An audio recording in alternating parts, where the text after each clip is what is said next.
အားလုံးပဲမင်္ဂလာပါရှင် Hattest Banking Channel လေးကနေပြန်လဲကြိုဆိုလိုက်ပါတယ်ဒီနေ့မှာတော့ကျွန်မကဘလို့အစားအစာတွေကအင်္ဂလိပ်ဆေးတွေနဲ့တွဲပြီးတော့မစားသင့်ဘူးလေဘလို့အစားအစာတွေရဲ့အင်္ဂလိပ်ဆေးတွေနဲ့အတူတူတွဲပြီးတော့စားသုံးခဲ့မယ်ဆိုရင်အင်္ဂလိပ်ဆေးတွေရဲ့အကျိုးသက်ရောက်မှုကိုဘလို့အနှောက်အယှက်ရှိနိုင်လဲဆိုတဲ့အကြောင်းကိုမျှဝေပေးသွားမှာဖြစ်ပါတယ်အဲ့တော့ဒီနေ့ version ရဲ့အကြောင်းအရာလေးကိုမပြောခင်မှာကျွန်မရဲ့ channel လေးကနေအခုလိုကျမ်းမာရေးနဲ့ဆိုင်တဲ့အသိပညာဗဟုသုတတွေကိုမျှဝေပေးသွားမှာဖြစ်တဲ့အတွက်ဒီ channel လေးကိုစိတ်ဝင်စားတယ်ဆိုရင် subscribe လေးနှိပ်သွားပေးပါအောင်နော်တကယ်လို့သိချင်တဲ့အကြောင်းအရာတွေရှိရင်ပဲဖြစ်ဖြစ်ကျွန်မကိုမျှဝေပေးစေချင်တဲ့အကြောင်းအရာလေးတွေရှိရင်ပဲဖြစ်ဖြစ် comment အနေနဲ့မှတ်သွားပေးလို့ရပါတယ်ဟုတ်ပါပြီဒါဆိုရင်အင်္ဂလိပ်ဆေးတွေကိုတောက်သုံးတဲ့အခါမှာကျမတို့ရဲ့ခန္ဓာကိုယ်ကဘလို့အလုပ်လုပ်လဲပေါ့ဘယ်လိုလုပ်လို့လဲဆိုရင်အင်္ဂလိပ်ဆေးတွေကိုတောက်သုံးတဲ့အခါမှာပထမဦးဆုံးဒီအစာအိမ်လေးကိုရောက်တယ်ပေါ့အစာအိမ်လေးကိုရောက်တဲ့အခါမှာဆေးတွေကိုခြေဖြတ်တဲ့ဥလန်းချောင်းကနေတဆင်ဆုပ်ယူတယ်ပေါ့ပြီးရင်သွေးတဲ့ကိုရောက်မဲ့ပမာဏတွေကိုအသေးတွေကနေပြီးတော့ခြေဖြတ်တဲ့နောက်ဆုံးမှာသူ့ရဲ့အကျိုးသက်ရောက်မှုတွေရပြီးသွားတဲ့အခါမှာဆိုလို့ရှိရင်ခန္ဓာကိုယ်ရဲ့အပြင်ကိုပြန်ပြီးဆွန့်ထုတ်ဖို့အတွက်အသေးထဲမှာတော့၎င်းကြောက်ကက်ထဲမှာတော့၎င်းခြေဖြတ်လိုက်ပြီးတော့မှစီအဖြစ်နဲ့ပြန်ပြီးတော့ဆွန့်ထုတ်ပစ်လိုက်တာပေါ့နော်အဲ့တော့အဲ့လိုမျိုးဒီဖြစ်စဉ်မှာပေါ့နော်အဲ့လိုမျိုးဖြစ်စဉ်မှာတချို့တော့အစားအစာတွေကအဲ့ဒီဖြစ်စဉ်ကိုအနှောက်ယှက်ပေးတာရှိတယ်အဲ့ဒီအချိန်မှာဆိုရင်ဆေးတွေရဲ့အကျိုးသက်ရောက်မှုကိုလုံလောက်အောင်မရတာမျိုးသို့မဟုတ်ဆေးတွေကခန္ဓာကိုယ်ထဲမှာအကြာကြီးနေပြီးမစွန့်ပစ်နိုင်မဲနဲ့ဆေးတွေရဲ့ဘေးထွက်ဆိုးကျိုးတွေကိုပို့ပြီးတော့ခံစားရတာမျိုးတွေဖြစ်နိုင်ပါတယ်အဲ့အတွက်အစားအစာတွေကိုပုံမှန်အားဖြင့်ဆိုရင်တော့ဆေးတွေမတောက်ခံပါပေါ့နော်အနည်းဆုံး1နာရီ3မို့2နာရီကြိုပြီးတော့စားတာအဲ့ဒါတွေစားပြီးမှဆေးတောက်တာဒါမှမဟုတ်ဆေးရတောက်ပြီးသွားပြီဆိုရင်လည်းကိုစားခြင်းနဲ့အစာကိုဆေးတောက်ပြီးတဲ့အချိန်1နာရီ3မို့2နာရီလောက်ကြာမှအစာစားတာမျိုးတွေလှုပ်တင်တယ်ပေါ့နော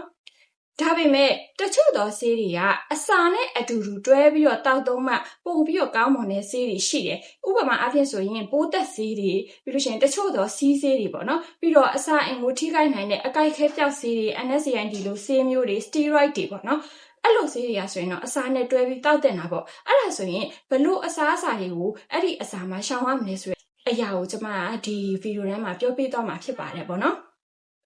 ဟုတ်ပါပြီဘလို့အစားအစာတွေကဆေးတွေရဲ့အကျိုးတွေကိုပို့ပြီးတော့ဆိုးဝါးစေလဲအတူတူတွဲပြီးတော့မတောက်သုံးသင့်ဘူးလဲဆိုတာကိုကြည့်လိုက်ကြရအောင်ပထမအဆုံးအနေနဲ့ဆေးတွေနဲ့အတူတူတွဲပြီးတော့မတောက်သုံးသင့်တာသို့မဟုတ်မစားသင့်တာကတော့ no နဲ့ no trap ပစ္စည်းတွေပါအဲ့တော့နွားနို့ cheese ဒိန်ဂျင်စသဖြင့်ပေါ့နော် no trap ပစ္စည်းတွေကဆိုရင်တချို့သောဆေးတွေရဲ့အကျိုးအာနိသင်ကိုရောကြစေပါတယ်ဘလို့ဆေးတွေရဲ့အကျိုးအာနိသင်ကိုရောကြစေလဲဆိုရင်ဒီ no နဲ့ no trap ပစ္စည်းတွေကိုဒါပိုးသက်ဆေးတွေနဲ့တွဲပြီးတော့တောက်တုံခဲ့မယ်ဆိုလို့ရှိရင်ပိုးသက်ဆေးတွေကိုဒီအစာအိမ်ထဲမှာခြေဖြတ်တဲ့အချိန်မှာ no နဲ့အတူတူသူကရောပြီးခြေလိုက်တဲ့အချိန်မှာ no နဲ့အတူတူ no အခဲလေးတွေဖြစ်သွားတယ် no နဲ့ပေါင်းသွားပြီးအဆိုင်ခဲလေးတွေဖြစ်သွားပါတယ်အဲ့အတွက်ဥလန်းချောင်းနဲ့ရောက်တဲ့အချိန်မှာဆေးတွေကိုစုပ်ယူဖို့အတွက်ဆိုရင်သူကဟန်တာလိုက်တယ်အဲ့ no ခဲလေးတွေကအဲ့အတွက်ကြောင့်မလို့ဆေးရဲ့အာနိသင်ကိုအပြည့်အဝမရပဲဖြစ်နိုင်ပါတယ်အဲ့အတွက်ပိုးသက်ဆေးတွေတောက်မယ်ဆိုရင် no နဲ့ no trap ပစ္စည်းတွေကိုလုံးဝရှောင်ရပါမယ်တူတူတွဲပြီးတော့မတောက်သင့်ပါဘူးဒုတိယအစားအစာအနေနဲ့ပြောမယ်ဆိုရင်တော့ thiamine ပါဝင်တဲ့အစားအစာတွေပေါ့ဒီ thiamine ဆိုတာကဒီကျမတို့ amino acid တစ်မျိုးပေါ့နော်အဲ့ဒီ thiamine ပါဝင်တဲ့အစားအစာတွေကိုဘယ်လိုအစားအစာတွေမှာတွေ့ရလဲဆိုရင်ကျမတို့အချင်းစိန်ထားတဲ့အစားအစာတွေအချင်းဖောက်ထားတဲ့အစားအစာတွေဥပမာဆိုရင်ချင်းဘက်ဒါမှမဟုတ်လို့ရှိရင်ဒီတရက်သီးစားစိန်၊ငှက်သီးစားစိန်စသဖြင့်အချင်းစိန်ထားတဲ့ဟာတွေပြီးလို့ရှိရင်ဒီအသစ်ပြုတ်ပြန်ထားတဲ့အသားတွေပေါ့နော်ဥပမာဝက်ဦးကြောင်ကြက်ဦးကြောင်ဝက်ပောင်ကြောင်ပြီးရင်စစ်တုပ်ဘူးတွေစသဖြင့်အဲ့ဒါတွေမှာဆိုလို့ရှိရင်ဒီthiamineတွေပါတတ်တယ်ပေါ့နော်ပြီးရင် coffee လက်ဖက်ရည် chocolate စတာတွေမှာလည်း thiamine တွေပါတတ်တယ်ပြီးရင်အကင်တွေပေါ့နော်အကင်တွေ cheese တွေပြီးရင် wine တွေပေါ့အဲ့ဒါတွေမှာဆိုရင်လည်း thiamine တွေပါတတ်ပါတယ်အဲ့အတွက် thiamine ပါဝင်မှုများတဲ့အစားအစာတွေကိုကျမတို့ကဆေးတွေနဲ့အတူတူတွဲပြီးတော့မတောက်သင့်ဘူးအဲ့ဒီ thiamine ပါဝင်မှုများတဲ့အစားအစာတွေကိုဘယ်လိုဆေးတွေနဲ့တွဲပြီးမတောက်သုံးသင့်ဘူးလဲဆိုရင်ဒီ MAOI ပေါ့နော် monoamine oxidase inhibitor ဆိုတဲ့စိတ်ကြယောဂအတွက်ပေးတဲ့ဆေးဝါးတွေပေါ့ဥပမာ phenylephrine တို့ခါမျိုးပြီးရင်ဒီ Parkinson မှာသုံးတဲ့ဆေးတွေနဲ့အတူတူတွဲပြီးတော့မစားသုံးသင့်ပါဘူး။ဘာဖြစ်လို့လဲဆိုရင် thiamine ပါဝင်မှုများတဲ့အခုနပြောတဲ့အစားအစာတွေကဆိုရင်potassium ဓာတ်တွေအရန်ကျွယ်ဝတာဖြစ်ပါတယ်။ potassium ဓာတ်များတဲ့အစားအစာတွေကဆိုရင်ခန္ဓာကိုယ်မှာနှလုံးခုန်နှုန်းကိုမြန်စေပြီးတော့သွေးတိုးယောဂါကိုဖြစ်စေပါတယ်။အဲ့အတွက်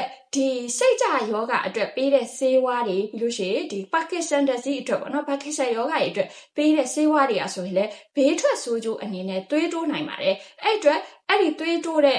ဘေးထွက်ဆိုးကျိုးနှစ်ခုပေါင်းပြီးတော့သွေးပေါင်ချိန်ကအစမတန်တက်သွားတာထိမရအောင်သွေးတွေတိုးလာတာမျိုးဖြစ်နိုင်ပါတယ်အဲ့အတွက်ထိုင်ယာမင်းပါဝင်မှုများတဲ့ခုနအစားအစာတွေကိုစိတ်ကြယောဂအတွက်ပေးတဲ့ဆေးတွေသို့မဟုတ်ဖက်ခက်ချက်ယောဂအတွက်ပေးတဲ့ဆေးတွေနဲ့လုံးဝတွဲပြီးတော့မတောက်သုံးသင့်ပါဘူးနောက်ထပ်တတိယအစားအစာတစ်မျိုးကကြတော့အစိမ်းရောင်အရွက်ဖာဖာရှိတဲ့အသီးအနှံတွေပေါ့ဥပမာကိုက်လန်ဘရိုကိုလီဟင်းနုတွေရပေါ့အဲ့လိုအစိမ်းရောင်ရှိတဲ့ဟင်းသီးဟင်းရွက်တွေအရွက်ဖာဖာရှိတဲ့အရာတွေပေါ့နော်ဟင်းသီးဟင်းရွက်တွေနဲ့ဆေးတွေကိုတွဲပြီးတော့မတောက်သုံးသင့်ဘူးဘယ်လိုဆေးတွေလဲဆိုလို့ရှိရင် warfarin လို့ဆေးမျိုးတို့ aspirin လို့ဆေးမျိုးတို့ပေါ့နော် warfarin ဆိုတော့ကျမတို့ဒီသွေးခဲဖြော်ဖို့အတွက်သွေးခဲတဲ့ယောဂတွေမှာပေးတဲ့ဆေးတွေဖြစ်တဲ့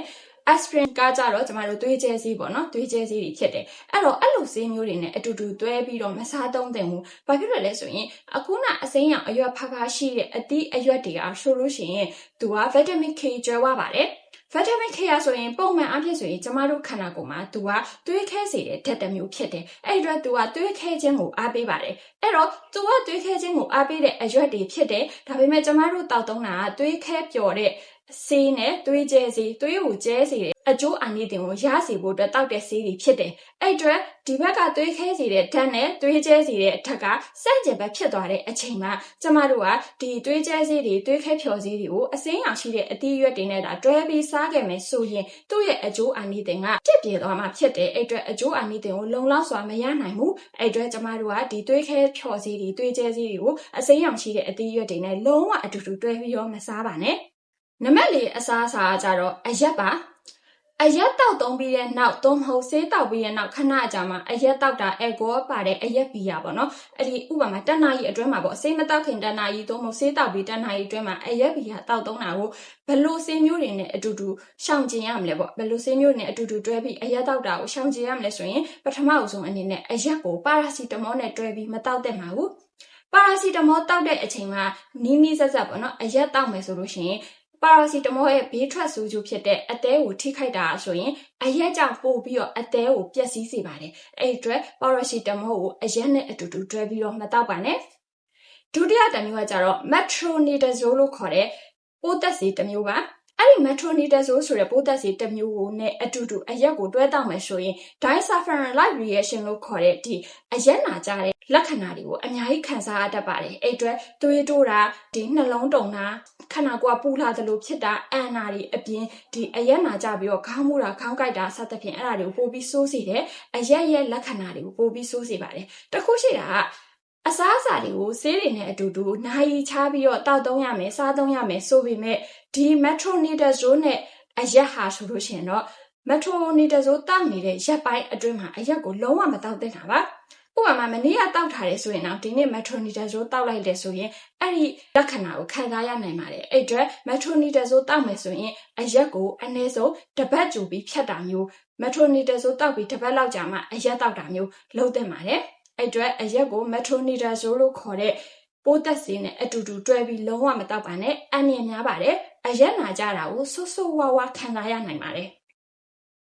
်ပြီးတော့အရက်နဲ့အတူတူတွဲပြီးတော့မတောက်သုံးတဲ့ဆေးကနောက်တစ်မျိုးကစီးချိုဆေးတွေပါစီးချိုကြဆေးတွေကိုလည်းအရက်နဲ့အတူတူတွဲပြီးမတောက်သုံးသင့်ဘူးဘာဖြစ်လို့လဲဆိုရင်ဒီအရက်ဟာဆိုရင်စီးချိုကြဆေးရဲ့အကျိုးသက်ရောက်မှုကိုပိုပြီးဆိုးစေပြီးတော့သွေးတွင်းသကြားဓာတ်ကိုအများကြီးကျဆင်းစေမှာဖြစ်ပါတယ်အဲ့ဒီအတွက်ကြောင့်မလို့ဒီအရက်ကိုစီးချိုကြဆေးနဲ့လုံးဝတွဲပြီးတော့မတောက်ပါနဲ့နောက်ထပ်အရက်နဲ့အတူတူတွဲပြီးတော့မတောက်သုံးသင့်တဲ့ဆေးရကြတော့ antihistamine လို့ခေါ်တဲ့နှာစေးရင်တောက်တဲ့ဆေးတွေပြီးတော့ allergy ပေါ့နော်ဓာတ်မတည့်ရင်တောက်တဲ့ဆေးတွေဥပမာ Famotidine, Cetirizine, Fexofenadine စသဖြင့်အဲ့လိုဆေးတွေပေါ့နော်အဲ့လိုဓာတ်မတည့်တဲ့နေရာဒါမှမဟုတ်အေးမိနှာစေးတဲ့အချိန်မှာတောက်တဲ့ဆေးတွေပေါ့အဲ့ဒါရင်းနဲ့အတူတူတွဲပြီးမတောက်သင့်ဘူးပြီးတော့စိတ်ကြယောဂအတွက်ပေးတဲ့ဆေးတွေနဲ့တွဲပြီးမတောက်သင့်ဘူးအဲ့လိုဆေးတွေနဲ့ဒါအရက်ကိုတူတူတွဲပြီးတောက်မယ်ဆိုရင်ဆေးရဲ့ဘေးထွက်ဆိုးကျိုးဖြစ်တဲ့အိတ်ငိုက်တာအရန်အိတ်ချင်တာကိုပို့ပြီးတော့ဆိုးဝါးစေတတ်ပါတယ်အဲ့အတွက်ကျမတို့ကအရက်ကိုဘလို့ဆေးတွေနဲ့တွဲပြီးတော့မတောက်သုံးသင့်ဘူးလဲဆိုရင်ပထမဆုံးကပါရာစီတမောနဲ့တွဲပြီးမတောက်သုံးသင့်ဘူးပြီးလို့ရှိရင်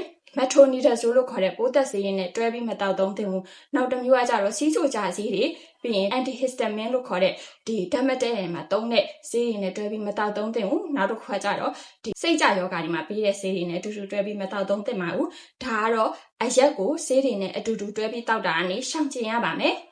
နောက်ထပ်နံပါတ်5ဆေးတွေနဲ့အတူတူတွဲပြီးတော့မစားသုံးတဲ့အစားအစာက grapefruit သီးတွေနဲ့တန်မယာသီးတွေပါ grapefruit သီးတွေတံမြသီးတွေကိုဒီတိုင်းဖြစ်စီဖြော်ရည်လုပ်ပြီးတောက်တာဖြစ်စီဆေးနဲ့အတူတူနီးနီးကက်ကက်လုံးဝမတောက်သုံးသင့်ပါဘူး။ဘာဖြစ်လို့လဲဆိုရင်ဒီ grapefruit သီးနဲ့တံမြသီးမှာဆိုရင် fluorano-coumarin လို့ခေါ်တဲ့ဓာတ်တွေပါဝင်ပါတယ်။အဲ့ဒီ fluorano-coumarin လို့ခေါ်တဲ့ဓာတ်တွေကအခုနကျမပြောတဲ့ဆေးတွေကိုခန္ဓာကိုယ်ကစွန့်ထုတ်ပစ်ဖို့အသည်းမှာခြေဖြတ်တဲ့အချိန်မှာအသုံးဝင်တဲ့ဒီအန်ဇိုင်းတစ်မျိုးပေါ့အဲ့ဒါကိုသူကလုံးဝဟန်တားပါတယ်အဲ့အတွက်ဆေးတွေကိုမခြေဖြတ်နိုင်တဲ့အချိန်မှာခန္ဓာကိုယ်ထဲမှာဆေးကအကြာကြီးဖြစ်နေတယ်မစွန့်ထုတ်နိုင်ဘူးတော့ဘူးအဲ့အတွက်ဆေးတွေရဲ့ဘေးထွက်ဆိုးကျိုးတွေကိုသူကပို့ပြီးတော့ဆိုးဝါးစေမယ်ခန္ဓာကိုယ်ထဲမှာနေတဲ့အချိန်ကိုပို့ပြီးတော့ကြာစီပါတယ်အဲ့အတွက်ဒီ grapefruit သီးတွေတံမြသီးတွေကိုဘယ်လိုဆေးတွေနဲ့အထူးသဖြင့်မတောက်သုံးသင့်ဘူးလဲဆိုရင်သွေးကြဆေးတွေပြီးတော့သွေးတွင်းအဆီကြဆေးတွေပေါ့ဥပမာ statin နဲ့ဆုံးတဲ့ဟာတွေ rosuvastatin တို့ atorvastatin တို့စသဖြင့်ပေါ့နော်အဲ့လိုသွေးကြဆေးတွေသွေးတွင်းအဆီကြဆေးတွေနဲ့တွဲပြီးတော့မတောက်သုံးသင့်ဘူးအဲ့လိုတွဲပြီးတောက်သုံးမယ်ဆိုရင်ဒီသွေးကြဆေးတွေသွေးတွင်းအဆီကြဆေးတွေကိုခန္ဓာကိုယ်ထဲမှာသူကအကြာကြီးနေတယ်အပြင်ကိုမစွန့်ထုတ်ပေးဘူးအဲ့အတွက်ခန္ဓာကိုယ်မှာအဲ့ဒီဆေးတွေကသူတို့ရဲ့ဘေးထွက်ဆိုးကျိုးတွေကိုပို့ပြီးတော့ထုတ်လွှတ်ပေးနိုင်ပါတယ်အဲ့တော့ဘယ်လိုဘေးထွက်ဆိုးကျိုးတွေလဲဆိုရင်ပင်ပန်းလွယ်တာခေါင်းကိုက်တာခေါင်းမူးတာပြို့တာအန်တာကိုယ်လက်တွေနာကျင်တာစသဖြင့်အဲ့လိုဘေးထွက်ဆိုးကျိုးတွေကိုအများကြီးခံစားရနိုင်ပါတယ်အဲ့အတွက်သွေးကြဆေးတွေသို့မဟုတ်ဒီသွေးတွင်းအဆီကြဆေးတွေနဲ့အတူတူ grapefruit သီးတွေတံမြသီးတွေကိုစားသုံးတာသို့မဟုတ်ချော်ရည်တွေတောက်သုံးတာကိုလုံးဝရှောင်ကျဉ်ရပါမယ်။နောက်ထပ်ရှောင်ကျဉ်ရမယ့်အစားအစာတစ်မျိုးကနွယ်ကြိုပါ။နွယ်ကြိုကိုကျမတို့ကမြန်မာဆေးတွေရက်စားတွေအစာကြေးဆေးတွေမှာအများကြီးသုံးကြပါတယ်ပေါ့နော်။အဲ့လိုနွယ်ကြိုပါဝင်တဲ့အရာတွေနွယ်ကြိုတွေကိုလည်းကျမတို့ကဆေးတွေနဲ့အတူတူတွဲပြီးတော့စားသုံးတာကိုရှောင်ကျဉ်ရပါမယ်။ဒီနွယ်ကြိုပါဝင်တဲ့အရာတွေနွယ်ကြိုတွေကိုဘယ်လိုဆေးတွေနဲ့အတူတူတွဲပြီးတော့မတောက်သုံးရဘူးလဲဆိုရင်ကျမတို့ဒီတကောက်စင်လိုဆေးမျိုးပေါ့နော်တကောက်စင်ရဆိုရင်ကျမတို့ကနှလုံးယောဂမှာပေးပါတယ်နှလုံးယောဂတွေနှလုံးစီးချက်မှန်မှန်တဲ့ယောဂတွေမှာပေးတယ်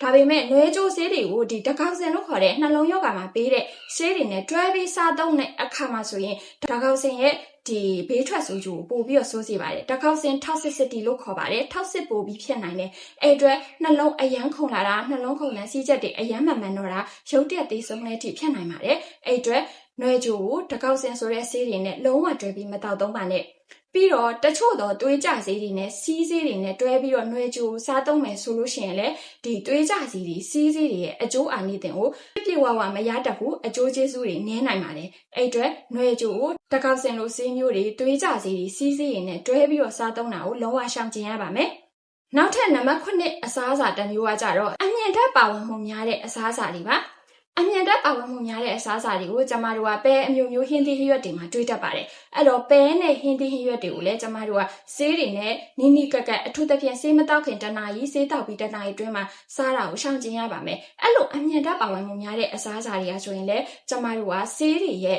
ပူတွေကနေစုပ်ယူမဲ့ပမာဏကိုနည်းစေပြီးတော့ဆေးတွေရဲ့အကျိုးအာနိသင်ကိုနည်းစေပါတယ်အဲ့တော့အမြင့်ဓာတ်ပါဝင်မှုများတဲ့အစားအစာတွေကိုတော့ဆေးတိုင်းနဲ့တွဲပြီးတော့မစားသင့်ပါဘူးအဲ့တော့ဒါကတော့ဆေးတွေနဲ့တွဲပြီးတော့မစားသုံးသင့်တဲ့အစားအစာ9မျိုးဖြစ်ပါတယ်အဲ့တော့ဘလို့အစားအစာတွေလဲဆိုရင်ပထမဆုံးကနှုတ်နဲ့နှုတ်ထွက်ပစ္စည်းတွေပေါ့နော်ဒုတိယတစ်ခုကတော့ထာမင်းပါဝင်မှုများတဲ့အစားအစာတွေဖြစ်တဲ့အချင်းဖောက်ထားတဲ့အစားအစာတွေအချင်းစိန်ထားတဲ့အစားအစာတွေအသင်းပြုပြင်ထားတဲ့အစားအစာကင်ထားတဲ့အစားအစာတွေ cheese တွေပြီးရင်လက်ဖက်ရည် coffee chocolate wine စသဖြင့်အဲ့ဒါတွေပြီးရင်အစိမ်းရောင်ရှိတဲ့ဟင်းသီးဟင်းရွက်တွေနောက်ထပ်နံပါတ်4ကတော့ alcohol ပေါ့အရက်ပါနံပါတ်5ကကျတော့ဒီ grapefruit တွေတံမြသီးပေါ့အဲ့ဒါတွေကိုစားသုံးတာတော့မဟုတ်ဒီဖြော်ရည်တွေတောက်သုံးတာကိုရှောင်ကျဉ်ရပါမယ်နံပါတ်6တမျိုးကတော့နွယ်ကြိုပေါ့နော်နွယ်ကြိုကိုလည်းကျမတို့ကတကောက်စင်လို့စင်ယူသွေးကြစီတွေစီးစီးတွေနဲ့တွဲပြီးတော့စားသုံးတာကိုရှောင်ကျဉ်ရပါမယ်နံပါတ်9ကကြတော့အမြင့်တက်ပါဝင်မှုများတဲ့အစားအစာတွေဖြစ်တဲ့ပဲမျိုးမျိုးနဲ့ဟင်းသီးဟင်းရွက်တွေကိုလည်းဆေးနဲ့နီးနီးနားနားတွဲပြီးစားသုံးတာကိုရှောင်ကျဉ်ရပါမယ်ပေါ့နော်အဲ့တော့ဒါကတော့ဆေးတွေနဲ့အတူတူတွဲဖက်ပြီးတော့မစားသုံးတဲ့အစားအစာတွေဖြစ်ပါတယ်ဆေးတွေရဲ့အကျိုးအာနိသင်ကိုရောကြစေရလည်းဖြစ်နိုင်တယ်လို့ဆေးတွေရဲ့ဘေးထွက်ဆိုးကျိုးကိုပို့ပြီးတော့များစေတာလည်းဖြစ်နိုင်ပါတယ်ပေါ့နော်အဲ့တော့ဒီစားစာတွေကိုသာစားကျင်နေဆိုလို့ရှိရင်တော့ဆေးမတောက်ခင်အနည်းဆုံး1နာရီချပါသို့မဟုတ်ဆေးတောက်ပြီးအနည်းဆုံး1နာရီပြီးတော့နောက်မှစားပါပေါ့ဆေးနဲ့အစာနဲ့အတူတူတွဲပြီးတော့တောက်ရမယ့်ဆေးမျိုးတွေဥပမာဒီပိုးသက်ဆေးတွေအကိုက်ခဲပြောက်စီတွေ steroid တွေနဲ့တွဲရမယ်ဆိုလို့ရှိရင်လည်းဒီအစားတွေကိုကိုစားမဲ့အစားတွေမှာရှောင်ပြီးတော့တခြားအစားအစာတွေတဲ့တာတွေကိုစားပြီးမှဆေးတောက်ပါပေါ့နော်